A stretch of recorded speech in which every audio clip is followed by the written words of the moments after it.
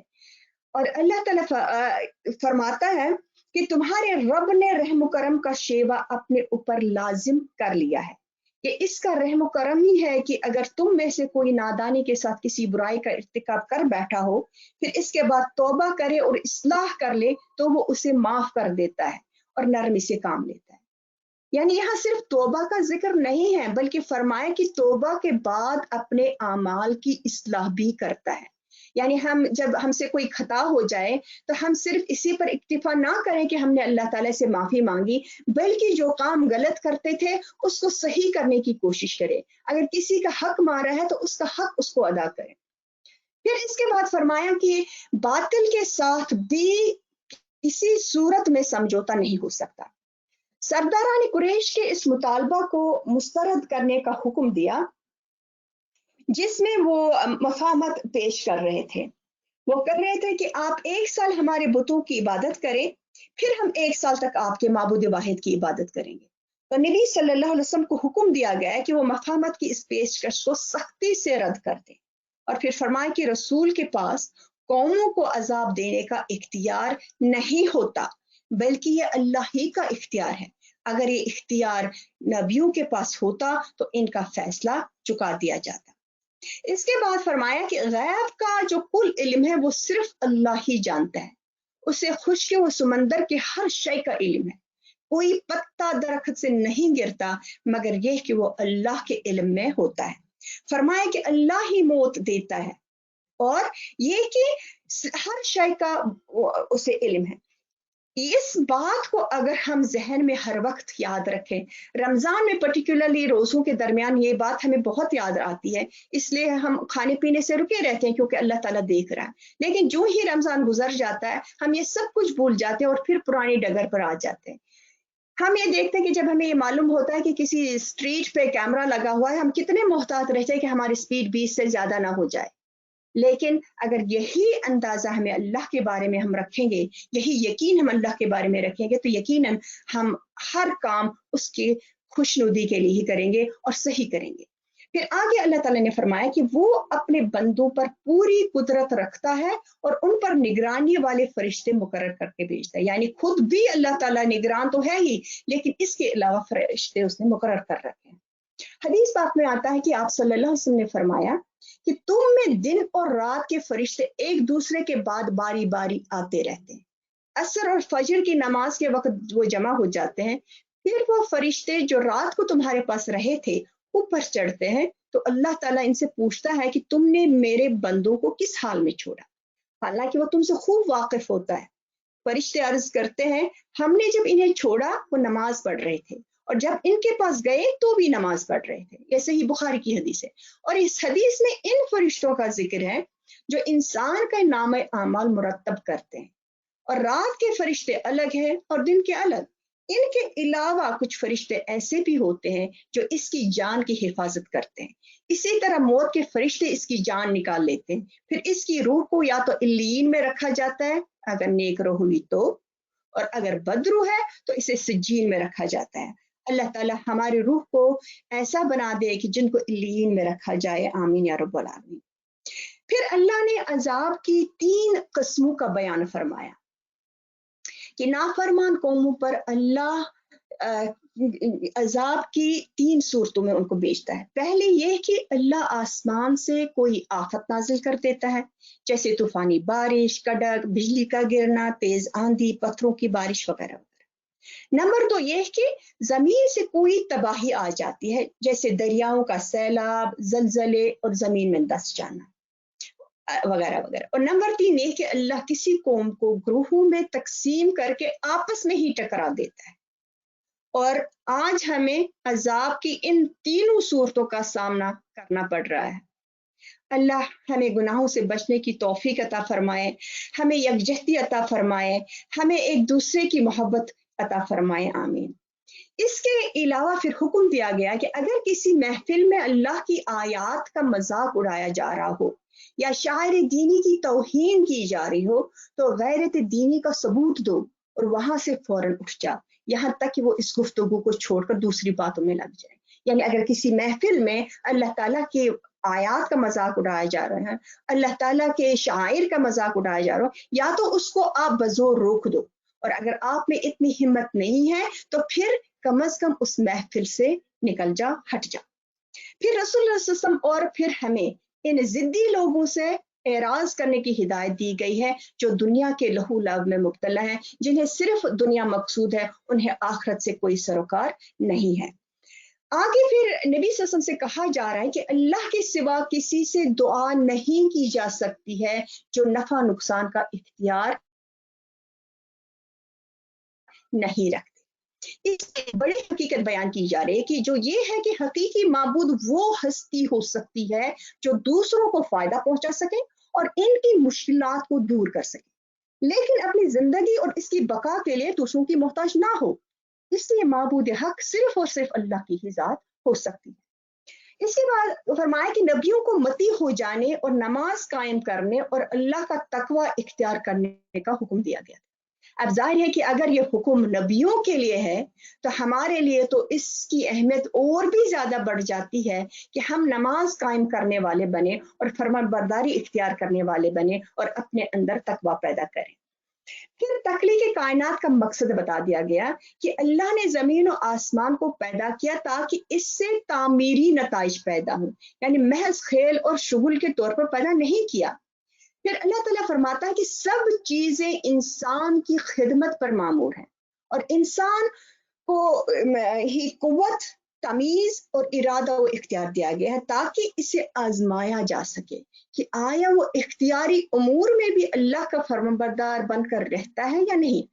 گویا انسان کی تخلیق کا مقصد صرف ایک اللہ کی عبادت ہے، جیسے اللہ فرماتا ہے انی خلقت الجن والانس الا لیعبدون، کہ اللہ تعالیٰ نے جن انسان کی جو تخلیق کی ہے اس مقصد کے لیے کہ وہ اللہ کی عبادت کرے، اللہ تعالیٰ کی فرمانبرداری کرے۔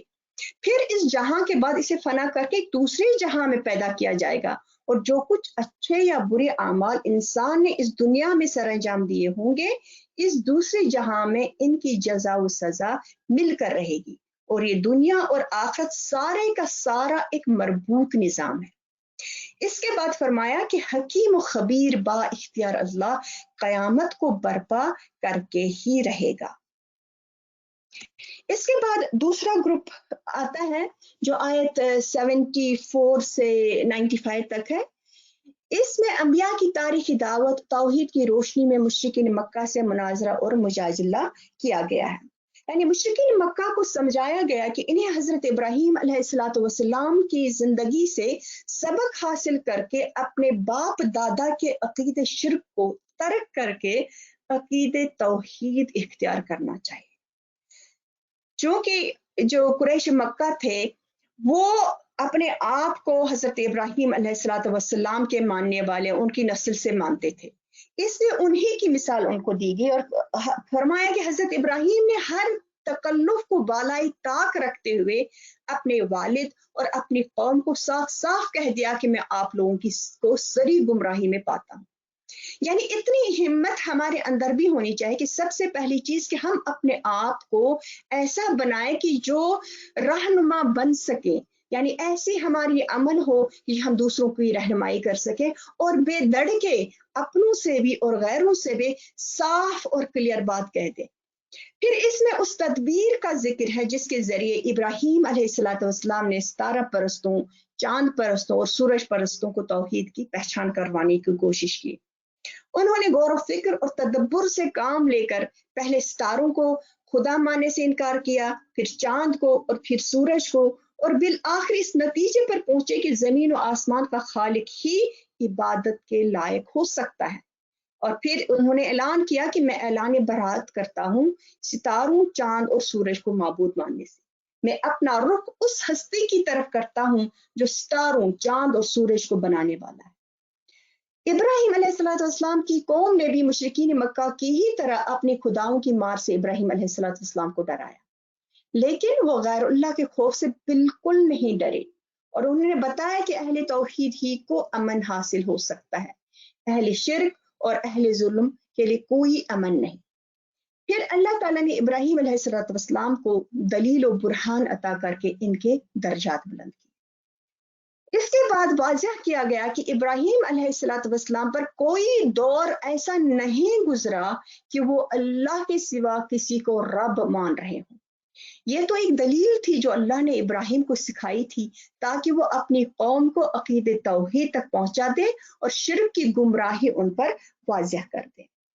پھر فرمایا کہ حضرت ابراہیم کے بعد یکے بعد دیگر انبیاء کی دعوت توحید کا ذکر کر کے مشرکین مکہ کو توحید کی دعوت دی گئی۔ 17 پیغمبروں کا ذکر کیا گیا کہ ان سب کو بھی توحید کی ہدایت ہی دی گئی تھی۔ اگر یہ جلیل القدر پیغمبر بھی شرک کرتے تو ان کے اعمال بھی ضائع ہو جاتے۔ یعنی یہ بہت غور طلب بات ہے کہ اللہ تعالیٰ فرماتا ہے کہ اگر انبیاء بھی ان سے بھی شرک کا صدور ہوتا تو اللہ تعالیٰ ان کو بھی سزا دے دیتا۔ تو اس چیز کی وجہ سے ہمیں سب سے زیادہ اپنے آپ کو دیکھنا ہے کہ کہیں خدا نہ خواستہ ہم کسی لحاظ سے شرک میں مبتلا تو نہیں ہے، کسی بدعت میں مبتلا تو نہیں ہے۔ اللہ تعالیٰ ہمیں توحید پر کاربند رہنے کی توفیق عطا فرمائے، کہیں ایسا نہ ہو کہ ہمارے سارے اعمال ضائع ہو جائیں۔ پھر نبی صلی اللہ علیہ وسلم کو بشارت دی گئی کہ اگر مکہ والے آپ کی دعوت کی ناقدری کر رہے ہیں تو اللہ نے ایک اور قوم کے لیے طے کر دیا ہے کہ وہ قرآن کی ناقدری نہیں کرے گی۔ یہ دراصل اہل مدینہ کی خوش نصیبی کی طرف اشارہ ہے۔ پھر مشرکین مکہ کو بتایا گیا کہ انہوں نے اللہ تعالیٰ کی ذات و صفات کا اس طرح صحیح ادراک نہیں کیا جیسا کہ اس کا حق ہے، اور یہ صرف وحی کی روشنی میں ہی ممکن ہے۔ الحمدللہ ہم وہ لوگ ہیں جو وحی پر ایمان لائے ہیں، ہم اس قرآن کو ماننے والے ہیں جو ہمارے ہاتھوں میں ہے۔ ہمیں اللہ سے دعا کرنی چاہیے، پروردگار ہمیں وہ ادراک اور وہ فہم عطا فرما جس سے ہم اپنی آخرت ہی نہیں بلکہ دنیا بھی سنواریں، آمین یا رب العالمین۔ اس کے بعد یہود کے ایک جھوٹ کا تذکرہ ہے کہ وہ نبی صلی اللہ علیہ وسلم سے دشمنی کرتے ہوئے کہتے تھے کہ آج تک کوئی کتاب نازل نہیں کی گئی ہے۔ ان سے پوچھا گیا ہے کہ وہ کس نے نازل کی تھی جو موسیٰ علیہ السلام لے کر آئے تھے؟ پہلے وہ کتاب ہدایت تھی اور اب قرآن ہدایت ہے۔ ان قریب جھوٹ بولنے والوں پر موت کی سختی آ جائے گی اور موت دینے والے فرشتے کہیں گے کہ آج تم اپنی غلط بیانی اور تکبر کی پاداش میں بھون دینے والے عذاب کا مزہ چکھو۔ اللہم اجرنا من النار۔ پھر قریش کی متکبر اور مفتری قیادت کو عالم برزخ اور عذاب قبر سے ڈرایا گیا اور مشرکین مکہ کے خود ساختہ عقید شفاعت کی تردید کی گئی، جیسے کہ ان کا عقیدہ تھا جو ان کے دیوی دیوتا تھے کہ اگر قیامت برپا ہو بھی گئی تو وہ ہماری شفاعت کریں گے، تو اللہ تعالیٰ نے اس کی تردید فرما دی۔ پھر اس کے بعد تیسرا گروپ ہے جس میں 95 سے 113 تک آیات ہیں۔ اس میں ابطال شرک اور اثبات توحید کے لیے آفاقی دلائل سے مناظرہ و مجادلہ کیا گیا ہے۔ اللہ تعالیٰ کی بے مثال نعمتوں اور قدرتوں کا بیان اس میں ہے، اور اللہ تعالیٰ کی صفات کے ذریعے اس کا مزید تعارف کرایا گیا کہ وہ رب بھی ہے، زندگی اور موت کے اختیارات بھی وہی رکھتا ہے۔ اللہ ہی ہے جو بیج اور دانے کو پھاڑ کر اس میں پودے اور درخت نکالتا ہے، مردہ کو زندہ اور زندہ کو مردہ کرتا ہے۔ اسی نے آسمان، سورج، چاند، ستارے بنائے، انسان کو تخلیق کیا اور اس کی تمام ضروریات کا انتظام کیا، بارش برسائی اور اسے طرح طرح کی نباتات، سبزیاں اور پھل پیدا کیے۔ بلا شبہ ان قدرتوں میں ایمان لانے والوں کے لیے نشانیاں ہیں۔ سب سے امپورٹنٹ بات ہمارے لیے بھی یہی ہے کہ اللہ تعالیٰ کی نشانیاں اس وقت بھی چاروں طرف بکھری ہوئی ہیں کہ ہم یہ ایسا نہ ہو کہ ہم ان سے یوں ہی گزرے، بلکہ اللہ تعالیٰ کی نشانیوں کو دیکھ کر اللہ تعالیٰ کی شان پہچانیں اور اللہ تعالیٰ کا ذکر کریں۔ اور پھر اللہ تعالیٰ نے یہ بھی فرمایا کہ لوگوں کی بے انصافی یہ ہے کہ انہوں نے جنات کو اللہ کا شریک ٹھہرا دیا، حالانکہ وہ اللہ کی ہی مخلوق ہے۔ بلا شبہ اللہ ہر شرک سے پاک ہے، بے شک۔ آگے پھر توحید باری تعالیٰ کا بیان اور شرک کی نفی کی گئی۔ فرمایا کہ یعنی ایک دلیل پیش کی گئی کہ اللہ کا بیٹا کیوں کر ہو سکتا ہے جبکہ اس کی بیوی ہی نہیں ہے، اور پھر واضح دلائل کی روشنی میں اپنے خالق اور اپنے رب کو الہ اور حاکم تسلیم کرنے کی دعوت دی گئی۔ اہل ایمان کو ہدایت دی گئی کہ وہ شائستہ زبان استعمال کریں، اور اہل ایمان کو منع کیا گیا کہ وہ مشرکین کے معبودوں کی توہین نہ کریں، ورنہ ضد میں اللہ کی توہین کریں گے۔ پھر مشرکین مکہ کے مطالبے معجزہ کا جائزہ لیا گیا، جو یہ یقین دہانی کرا رہے تھے کہ ان کی فرمائش کے مطابق معجزہ دکھانے پر وہ ایمان لائیں گے۔ فرمایا کہ حقیقت یہ ہے کہ وہ معجزہ دیکھ کر بھی ایمان نہیں لائیں گے۔ ہم نے ہسٹری گواہ ہے اس بات کی کہ آپ صلی اللہ علیہ وسلم نے معجزہ بھی دکھا دیا تھا۔ اگر ہم ایک معجزے کی بات کرتے ہیں کہ جب آپ صلی اللہ علیہ وسلم کو کہا گیا تھا کہ چاند کے 2 ٹکڑے کر دے تو ہم ایمان لے آئیں گے، تو آپ صلی اللہ علیہ وسلم نے کر کے دکھا بھی دیا، لیکن وہ اس کے باوجود ایمان نہیں لائے۔ تو اللہ فرماتا ہے کہ اللہ ایسے لوگوں کی دلوں اور نگاہوں پر مہر لگا دیتا ہے جن کے سامنے پہلی بار حق آئے اور وہ اسے جان بوجھ کر جھٹلا دے۔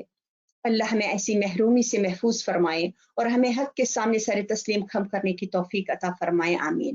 آگے فرمائے کہ اگر مشرکین مکہ پر فرشتوں کا نزول ہو، مردے زندہ ہو کر ان سے کلام کریں، یا کوئی بھی معجزہ انہیں دکھا دیا جائے، وہ ایمان نہیں لائیں گے۔ اصل میں یہ شیاطین ہیں جو انہیں طمع کی ہوئی باتوں دھوکہ دینے کے لیے سمجھاتے ہیں۔ ان خوشنما باتوں سے وہی متاثر ہوتے ہیں جو آخرت کی جواب دہی پر یقین نہیں رکھتے۔ اس سے ہمیں کیا سبق ملتا ہے کہ اگر ہم اپنے آپ کو قرآن کی تعلیمات کے مطابق اس کے برابر نہیں لاتے ہیں، اس کا مطلب کیا ہے کہ ہمیں آخرت کی جواب دہی کا یقین نہیں ہے، کیونکہ جس کو بھی یہ یقین ہوگا کہ مجھے اللہ تعالیٰ کے سامنے کل جواب دہی کرنی ہے، تو یقیناً وہ جو ہے وہ اپنے اعمال کو اس کے مطابق بنا دے گا کہ کل وہ سرخرو ہو۔ کیونکہ دنیا میں جب بھی ہم کسی کے سامنے جواب دہ ہوتے ہیں تو اس کی ہم بہت ہی پرواہ کرتے ہیں، یعنی اگر کسی مالی لحاظ سے کسی کے سامنے ہم جواب دیں، ایک ایک رسید تک ہم سنبھال کے رکھتے ہیں۔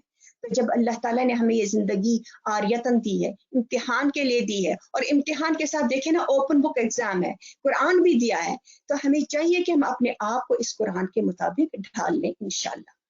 پھر گروپ 4 یعنی چوتھا پیراگراف آتا ہے، اس میں شرک فی تشریح کی تردید کی گئی ہے۔ رسول اللہ صلی اللہ علیہ وسلم کی زبان سے کہلوایا گیا کہ مفصل کتاب کے نازل کیے جانے کے بعد وہ کسی غیر اللہ کو اپنا حکم اور اپنا شارع نہیں تسلیم کر سکتے۔ اللہ نے نبی صلی اللہ علیہ وسلم پر ایک عادلانہ شریعت نازل کی ہے۔ درست روش یہی ہے کہ شریعت کی پیروی کی جائے اور اکثریت کی بات نہ مانی جائے، کیونکہ اکثریت تو خواہشات کی پیروی کرتی ہے۔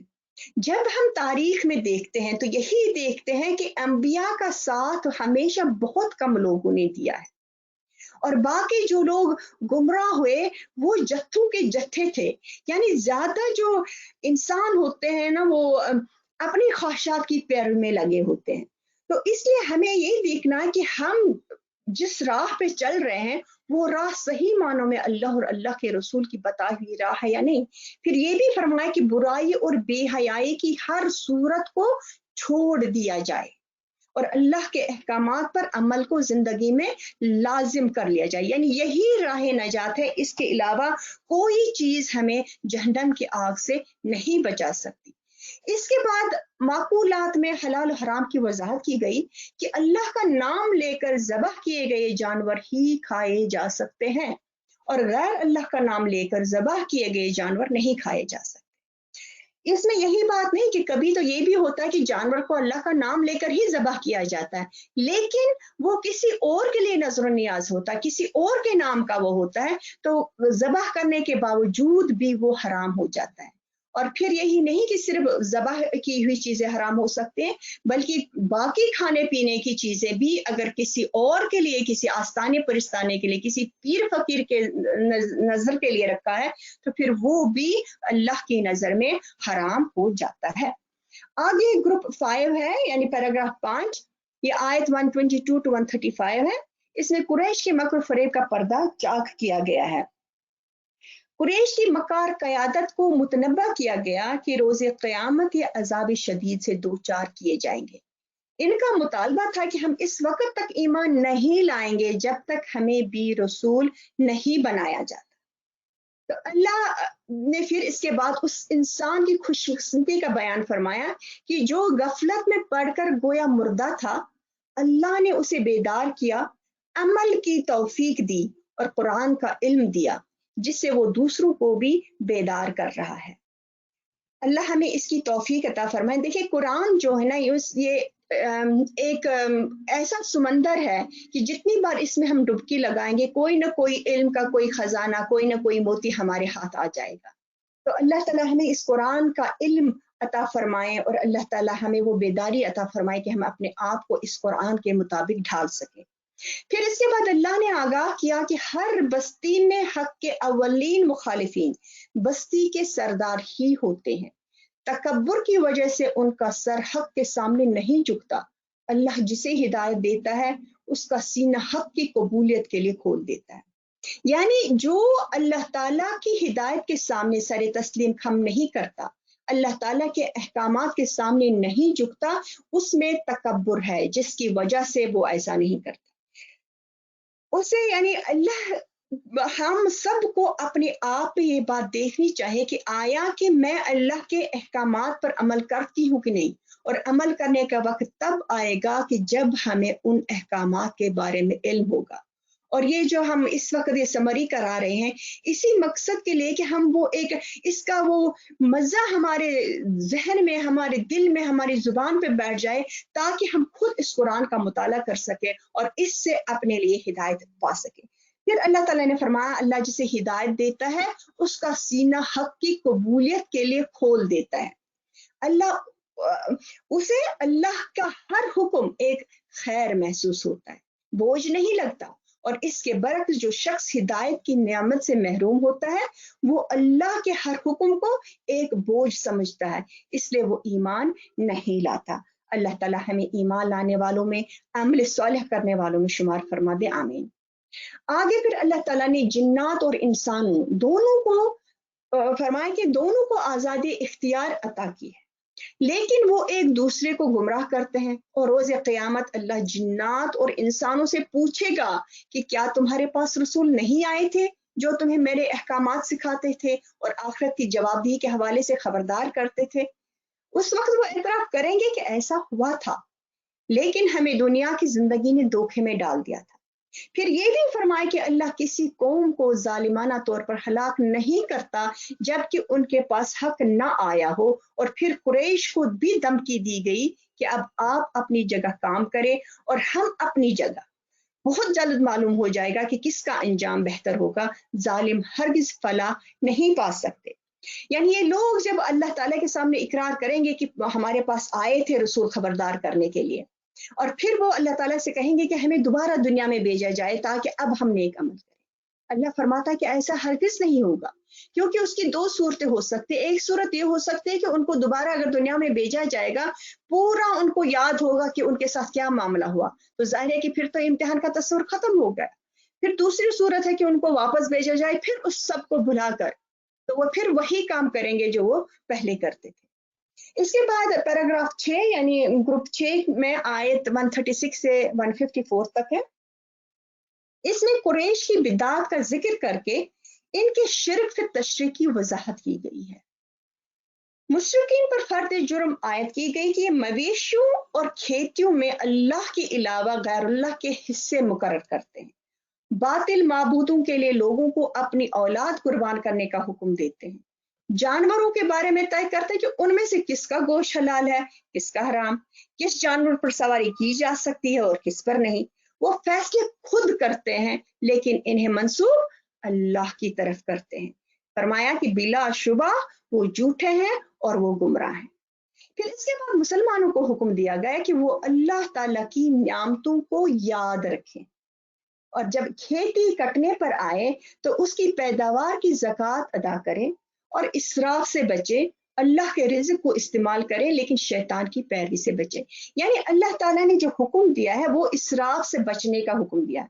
دو چیزیں اللہ کی طرف سے آتی ہیں، ایک یہ کہ یعنی میانہ روی اختیار کرو، نہ ہی اپنے ہاتھ کو گردنوں سے باندھ کے رکھو کہ کنجوس بن جا، کوئی بھی چیز خرچ نہ کرو، نہ اپنے اوپر، نہ اپنے اہل و عیال پر، نہ ہی دوسرے لوگوں پر، اور نہ ہی اتنا اسراف کرو کہ جو کچھ بھی تم کرو اس میں دکھاوا ہو، اس میں تکبر ہو، اس میں مطلب سب فنا کر دینے والی بات ہو۔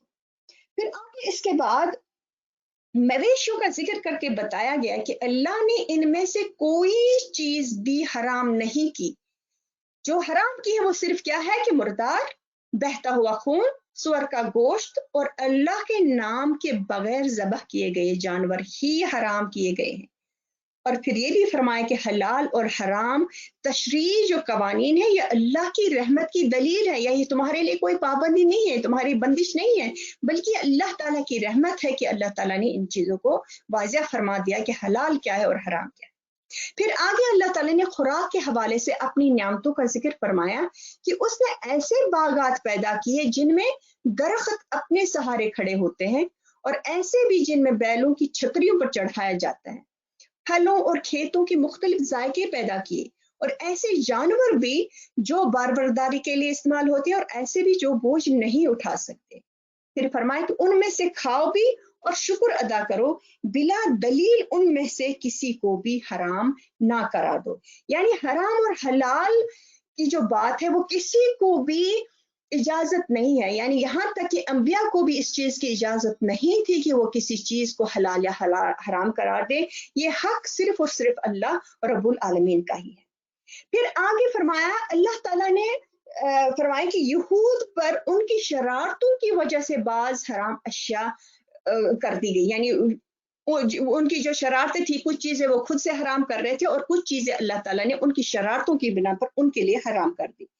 پھر مشرکین کا قول بیان کیا گیا کہ اگر اللہ چاہتا تو ہم نہ شرک کرتے اور نہ ہی خود سے کسی شے کو حرام قرار دے سکتے۔ تو اس کا یہی جواب دیا گیا کہ اللہ نے انسان کو نیکی اور برائی کرنے کا پورا اختیار دیا ہے، ہر نیکی یا برائی کا اذن اللہ ہی دیتا ہے، البتہ برے کام میں اس کا اذن تو ہوتا ہے لیکن رضا نہیں۔ اللہ کی مشیت اور رضا الہی میں فرق کیا ہے؟ اللہ کی رضا اس بات میں ہے کہ سب لوگ اس کے فرمانبردار بن جائیں اور کوئی بھی شخص کفر و شرک، ظلم و زیادتی کی راہ نہ اختیار کرے، مگر اس کی مشیت یہ ہے کہ اس دنیا میں لوگوں کا امتحان لیا جائے۔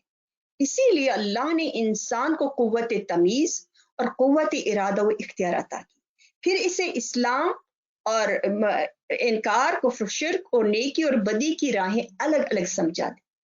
پھر جو شخص اپنی ارادہ و اختیار سے اللہ کا فرمانبردار ہو، اسے اس کا اچھا بدلہ مل کے ہی رہے گا، اور جو شخص انکار اور شرک کی راہ اختیار کرے اسے اس کی سزا مل کر ہی رہے گی۔ پھر اللہ تعالیٰ فرماتا ہے کہ دلیل دو کہ اللہ نے کہاں تمہیں شرک کرنے کا حکم دیا ہے۔ اس کے بعد مسلمانوں کو ہدایت دی گئی، چند ہدایات یعنی 10 ہدایت ان کو دی گئی۔ یہ وہ ہدایت ہیں کہ جو یعنی بنیادی باتیں یہ تورات میں بھی ہیں جن کو 10 کمانڈمنٹس کہتے ہیں۔ تو مسلمانوں کو کس چیز کی ہدایت کی گئی؟ فرمایا کہ اے محمد صلی اللہ علیہ وسلم ان سے کہو کہ آؤ میں تمہیں بتاؤں کہ تمہارے رب نے تم پر کیا پابندیاں عائد کی ہیں۔ نمبر 1 یہ کہ اس کے ساتھ کسی کو شریک نہ کرو، یعنی اس کی ذات میں، اس کی صفات میں، اس کے اختیارات میں، اس کے حقوق میں، اور نہیں اس کی عبادات میں۔ ذات میں شرک کیا ہے؟ یہ کہ اس کی الوہیت میں کسی کو حصہ دار قرار دیا جائے، مثلا عقید تثلیث ہے، یا فرشتوں کو اللہ کی بیٹیاں قرار دینا ہے، وغیرہ وغیرہ۔ اور صفات میں شرک یہ ہے کہ خدائی صفات جیسی کہ وہ اللہ کے لیے ہیں ویسا ہی دوسروں کے لیے قرار دیا جائے، مثلا کسی کے متعلق یہ سمجھنا کہ اس پر غیب کی ساری حقیقتیں روشن ہیں، یا وہ سب کچھ سنتا ہے، دیکھتا ہے، جانتا ہے، یا وہ نقائص سے پاک ہے۔ اور اختیارات میں شرک یہ ہے کہ الہ ہونے کی حیثیت سے اختیارات صرف اللہ کے لیے خاص ہے، ان کو یا ان میں سے کسی کو اللہ کے سوا کسی اور کے لیے تسلیم کیا جائے، مثلا نفع نقصان پہنچانا، حاجت روائی کرنا، دستگیری کرنا، دعائیں سننا، قسمتوں کو بنانا یا بگاڑنا وغیرہ۔ اور حقوق میں شرک یہ ہے کہ اللہ ہونے کی حیثیت سے بندوں پر اللہ کے جو مخصوص حقوق ہیں وہ یا ان میں سے کوئی حق اللہ کے سوا کسی اور کے لیے مانا جائے، جیسے رکوع کرنا، سجدہ کرنا، دست بستہ قیام، کھڑا ہونا وغیرہ۔ پھر نمبر 2 کیا ہدایت کی گئی؟ اور والدین کے ساتھ نیک سلوک کرو. نیک سلوک میں ادب، تعظیم، اطاعت، رضاجوئی، خدمت سب داخل ہے. اور والدین کے اس حق کو قرآن میں ہر جگہ توحید کے بعد حکم دیا ہے، اور بندوں کے حقوق میں والدین کا حق سب سے مقدم ہے. اور آپ کو پتہ ہے کہ آپ صلی اللہ علیہ وسلم نے جو کبیرہ گناہ گنائے ہیں ان میں یہ تیسرے نمبر پر کبیرہ گناہ ہے کہ جو اپنے والدین کے ساتھ نیک سلوک نہیں کرتا. ہم آج کل اس زمانے میں رہ رہے ہیں کہ جہاں والدین کی قدر نہیں ہے. اللہ تعالیٰ ہمیں توفیق دے کہ ہم اپنے والدین کی قدر کریں. آمین.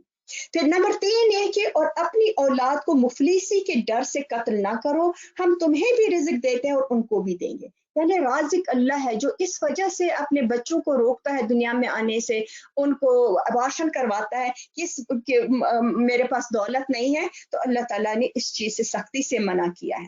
پھر اس کے بعد یعنی یہ کبیرہ گناہ میں آتا ہے اور یہ دوسرے نمبر پر ہے. اس کے بعد نمبر 4 میں فرمایا اور بے شرمی کی باتوں کے قریب بھی نہ جاؤ، خواہ وہ کھلی ہوں یا چھپی. اب یہ بے شرمی کی باتیں کیا ہے؟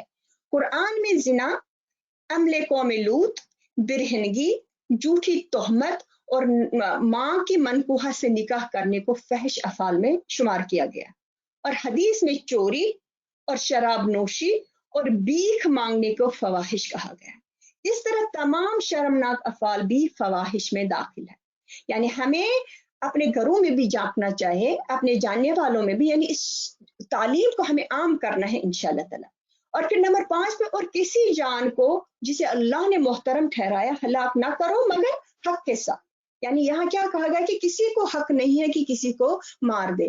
اور حضور صلی اللہ علیہ وسلم نے فرمایا کہ اگر کوئی کسی ایک شخص کو مار دے گویا اس نے پوری انسانیت کو مار دیا، کسی ایک سے شخص کو بچائے گویا کہ پوری انسانیت کو بچا دیا. لیکن یہاں جو فرمایا گیا مگر حق کے ساتھ، تو یعنی یہ نہیں کہ کسی کو مار ہی نہیں سکتے. کب مار سکتے ہیں؟ جب قصاص کے طور پر، یعنی ایسی کوئی چیز ہو جو اس کو شریعت نے اس کو سزائے موت دی ہو تو اس لحاظ سے کیا جا سکتا ہے. اور وہ کسی فرد کا کام نہیں ہے بلکہ یہ حکومت وقت قاضی کا کام ہے. پھر آگے نمبر 6 پہ یہ آتا ہے کہ اور یہ کہ یتیم کے مال کے قریب نہ جاؤ مگر ایسے طریقے سے جو بہترین ہو یہاں تک کہ وہ سن رشد کو پہنچ جائے. یعنی یتیم وہ ہوتا ہے کہ جس کے سر پر باپ کا سایہ نہیں ہوتا ہے. تو ہوتا کیا ہے کہ جو لوگ ارد گرد اس کے ہوتے ہیں یا جو اس کے سرپرست ہوتے ہیں ان کی کوشش ہوتی ہے کہ اس مال کو جلد جلد ختم کر دیا جائے. تو یہ فرمایا گیا ہے کہ اس کے مال کے قریب نہ جاؤ الا یہ کہ بہترین طریقے سے، اور جب وہ اس پوزیشن میں پہنچ جائے، اس عمر میں پہنچ جائے کہ وہ اس مال کو خود سنبھال سکتا ہے تو اس کو واپس کر دو. اس کے بعد نمبر 7 میں آتا ہے اور ناپ تول میں پورا انصاف کرو. اب ناپ تول یہی نہیں ہے کہ ہم کسی ترازو سے کوئی چیز تول رہے ہیں یا کسی میٹر سے کوئی چیز ماپ رہے ہیں، بلکہ چاہے اگر ہم اپنے آفسز میں بھی کام کر رہے ہیں، کہیں بھی ہم کام کریں، کہ اپنے کام میں پورا انصاف کریں، یعنی انصاف سے کام لیں. نمبر 8 میں آتا ہے کہ اور جب بات کہو تو انصاف کی کہو، خواہ معاملہ اپنے رشتہ دار ہی کا کیوں نہ.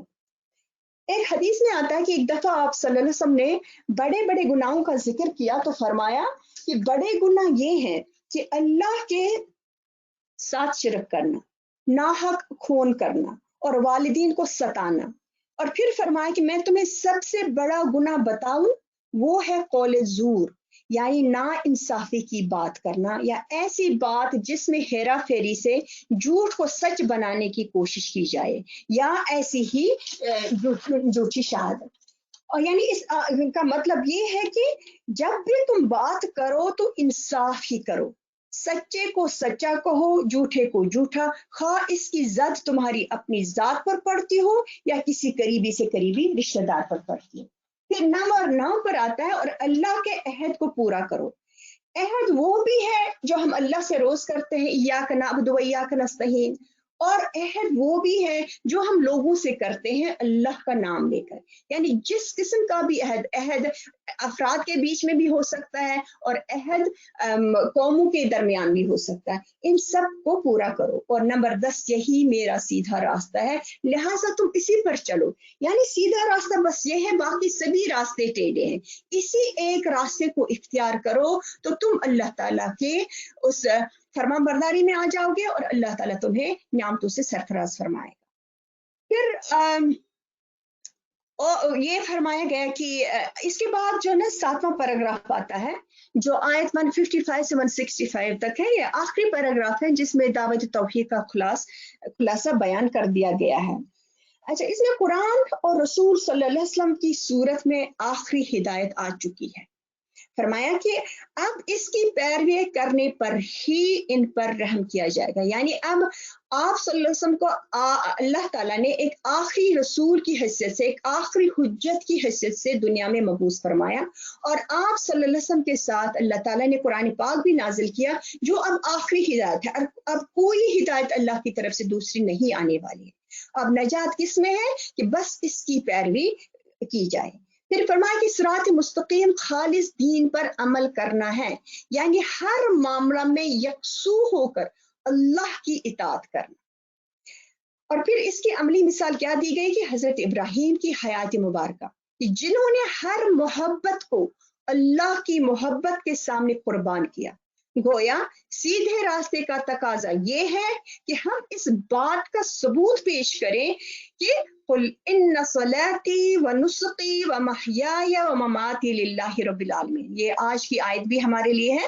یعنی کہو میری نماز، میرے تمام مراسم عبودیت، میرا جینا اور میرا مرنا سب کچھ اللہ رب العالمین کے لیے.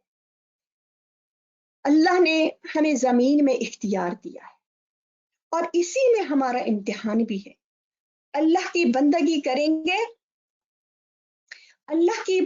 کریں گے تو اس کی شان رحیمی اور غفاری کے مستحق ٹھہریں گے. اگر اللہ کی نافرمانی کریں گے تو اس کے شدید عذاب سے دوچار ہوں گے. اپنے لیے اچھے یا برے انجام کی راہ اختیار کرنا ہمارے اختیار میں ہے. ہمیں اس قرآن کو اسی نظریے سے پڑھنا چاہیے کہ ہمیں اس سے اپنے لیے ہدایات حاصل کرنی ہے. ثواب تو انشاءاللہ تعالی ہمیں ملنے ہی والا ہے.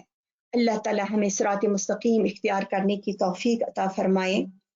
آمین ثم آمین. وآخر دعوانا الحمدللہ رب العالمین.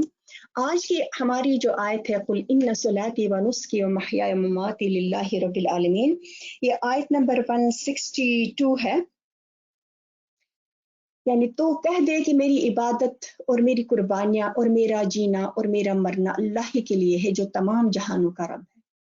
آج ہم اس بات پر غور و فکر کریں کہ آیا جو میری عبادتیں ہیں، جو میں قربانیاں کرتی ہوں، جو میں اللہ کی راہ میں خرچ کرتی ہوں، جو میں دوسروں کے ساتھ معاملات کرتی ہوں، آیا کہ وہ اللہ کی رضا کے لیے ہے یا وہ میری اپنی نفس کے لیے ہے یا کسی دوسرے کی خوشنودی کے لیے ہے. اللہ تعالیٰ ہمیں توفیق دے کہ ہمارا ہر کام اللہ کی خوشنودی کے لیے ہو. اور اس کے علاوہ میں آپ سے یہ چاہوں گی کہ آپ ضرور قرآن کو، یعنی جتنی بھی صورتیں ہوئی ہیں ان کو اب آپ تفصیل سے